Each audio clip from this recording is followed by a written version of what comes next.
और जब अंत संभव नहीं तो सब ये सब करने की आवश्यकता क्यों? धर्म ध्यान करो, संयम तप अंगीकार करो, और भी जो भी हिदायतें दी जाती हैं सब व्यर्थ हो जाएंगे। कर्म जब अपना फल दे रहा हो तो कर्मों का न्याय तो अटल है। वो धर्म को भी बोलते हैं कि धर्म बिल्कुल अटल है। तो कर्म जब अपना न्याय दे रहा हो तो धर्म उस बीच में आड़े आ जाए तो धर्म के लिए हम ईमानदार बोलेंगे कि बेईमान? जैसे कोई न्यायाधीश किसी अपराधी की सजा सुनाने जा रहा हो,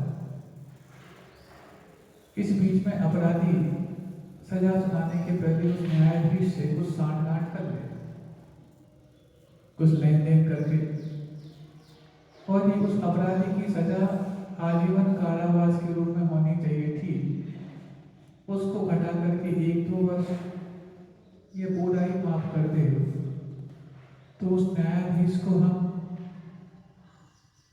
ईमानदार मानेंगे कि बेईमान मानेंगे? ईमानदार तो नहीं मानेंगे। भले ही उस न्यायाधीश ने उस अपराधी के प्रति कुछ अच्छा कर दिया हो, लेकिन कानून की दृष्टि से तो वो न्यायाधीश सही नहीं माना जाए। ऐसी कर्मों का न्याय भी अटल है।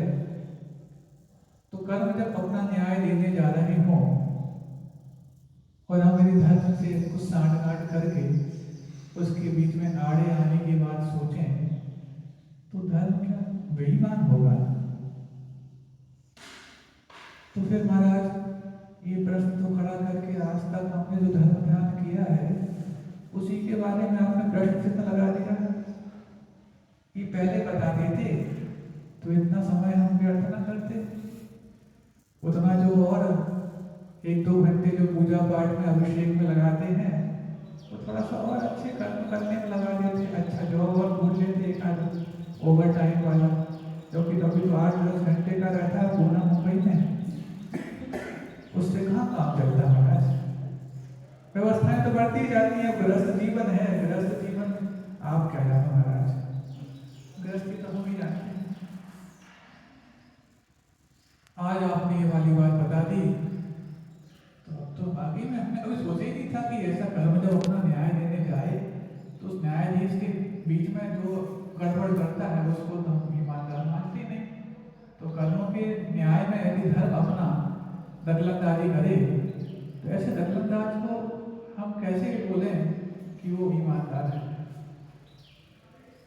तो फिर धर्म का उपदेश क्यों देते महाराज? कर्म सिद्धांत भी आगम में आया है, धर्म ध्यान करने के साधन भी आगम में बताए गए हैं। दोनों विरोधाभासी बातें एक साथ ला करके, इसीलिए तो जो सज्जन लोग होते हैं कई बार धर्म से दूर भागते हैं कि इनकी जो उधेड़ समझ में ही नहीं आती, कभी कुछ कहते कभी कुछ कहते। ऐसे ही आप लोग सोच रहे होंगे, अभी तक भले ने सोचा हो, लेकिन प्रश्न उठने के बाद तो मन में कुछ ना कुछ तो उथल पुथल हो गई होगी कि अब उत्तर कैसे दिया जाए। संकट से भी धर्म संकट ज्यादा बड़ा होता है। संकट को तो सहन करना हम जानते हैं महाराज, लेकिन आज तो आपने धर्म संकट में खड़ा कर दिया। जल्दी बताओ उसका उत्तर क्या है?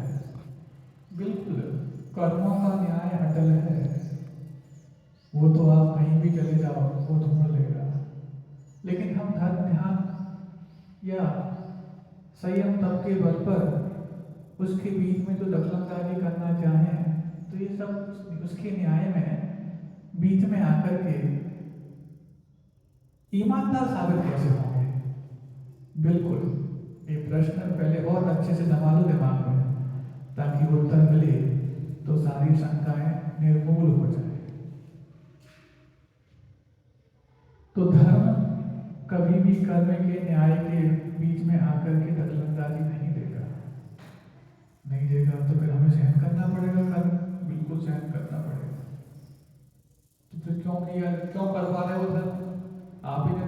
गुरु जी की पूजा किया करो। हम तो पहले ही 2 महीने से, जब तक आप अस्वस्थ थे, घर से बैठे थे शांति से, आप ही ने कहा कि कम से कम पुण्य बढ़ाना है तो पुण्यात्माओं की पूजा करके पुण्य को बढ़ाओ, परमात्मा की पूजा करके पुण्य को बढ़ाओ। तो वहाँ परमात्मा की और यहाँ होनहार परमात्मा आचार्य विद्यासागर महाराज की हम पूजा करके पुण्य बढ़ाने लग गए। ये वाली बात आपने 8 दिन बाद कही, 8 दिन पहले ही बोलते थे। कोई बात नहीं, प्रश्न जब तक मजबूत ना हो तब तक उसका उत्तर मिलना और मिल जाने के बाद संतुष्टि भी मजबूत नहीं मानी जाती। तो सुनो, कर्मों का न्याय अटल है, पक्का। धर्म उसके बीच में आके क्या करेगा?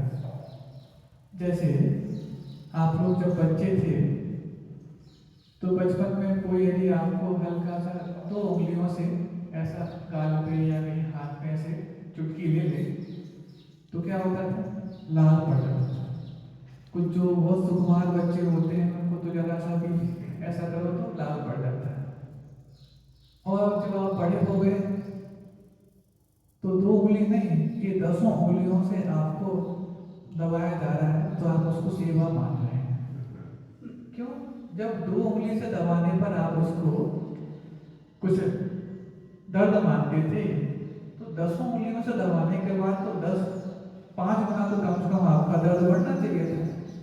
नहीं महाराज, उस समय की सामर्थ्य और अब की सामर्थ्य में अंतर आ गया है।